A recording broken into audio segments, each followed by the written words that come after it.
Side Bank. From the 7-Storm Team, your first alert weather with Chief Meteorologist Wade Hampton.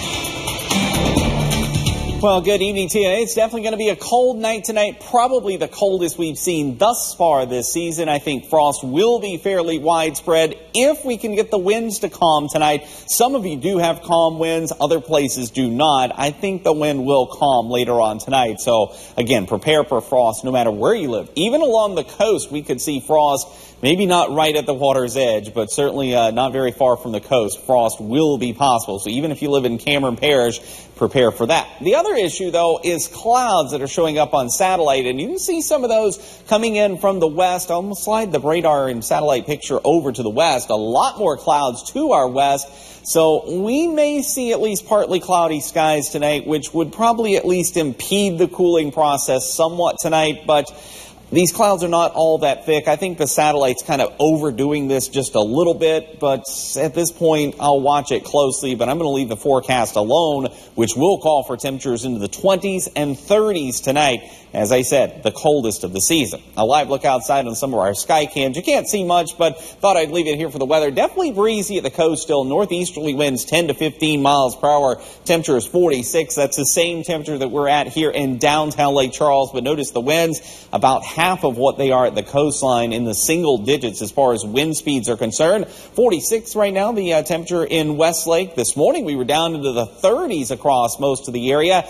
and we got there despite the clouds and wind that was around. 46 also in our South Lake Charles sky cam. And I want to see the DeRidder temperature. Yeah, we're down to 41, and there were quite a few clouds a little earlier this afternoon, but again, that wind is definitely calming, and you can see perfectly calm winds for Oakdale, DeRidder, DeQuincy, and Sulphur. Still a little bit of a breeze for some of the other locations. So here's what I expect in the morning, and this is based off of clear skies and calm winds. We'll go with a low tomorrow morning of 30 in Lake Charles. Jennings down to 29, 30 in Sulphur. DeQuincy, I think we'll get down to about 28. 25, though, for Oakdale, DeRidder 27, Fort Polk 26. A little milder at the coast, Cameron at 35 tomorrow morning, but all of those numbers colder than we've been any time this winter season. So that for that reason, a freeze warning is in effect for most of the viewing area, and definitely, as I said, frost likely for almost everyone.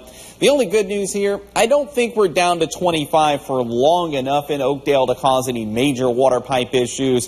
If you've had problems in the past when temperatures have got that cold, best word of advice would be to use caution. But unfortunately, I can't tell you every individual location. There's just too many variables when it comes to water pipes. But on average, I don't see it being a major pipe busting issue for tonight. High pressure situated just to our north and northwest, giving us those light northeasterly winds. It moves across our state overnight tonight. By tomorrow morning, setting up near Jackson, Mississippi. That'll keep us with easterly winds in the morning. As it slides farther to the east, those winds may become southeasterly before sunset. But notice lots of sunshine tomorrow. I don't think we're going to see much in the way of clouds tomorrow. That will change on Sunday as clouds from Texas move across our area.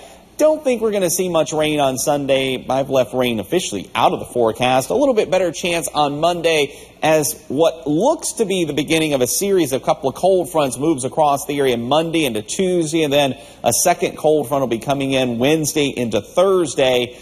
And I say what looks like because the computer models are in still quite a bit of disagreement in the forecast for next week. So we'll see how this plays out. That part of the forecast is definitely up for some change. But look at the 7-day forecast. I'm putting the rain chance at 30% Monday through Wednesday. And look at those temperatures back into the 70s, and then maybe a cool down by the end of next week. Hopefully in the next few days, the computer models will iron out the differences with respect to the forecast Monday and beyond. But tonight, no differences in those. It's going to be cold, 20s and 30s. All right.